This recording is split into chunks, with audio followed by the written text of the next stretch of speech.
makaganap tayong sama-sama ng katwiran ng Diyos. At ang isa pong nakapaloob doon, yung ating pagtitinginan para tayo maudyok sa pag-iibigan at mabubuting gawa.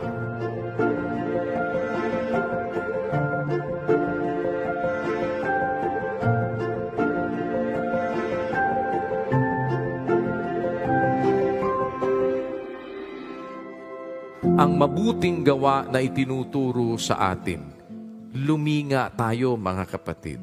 Sa bawat pagkakataon, mayroon tayong magagawang mabuti sa isa't isa, makapagpaparamdam tayo ng pag-ibig,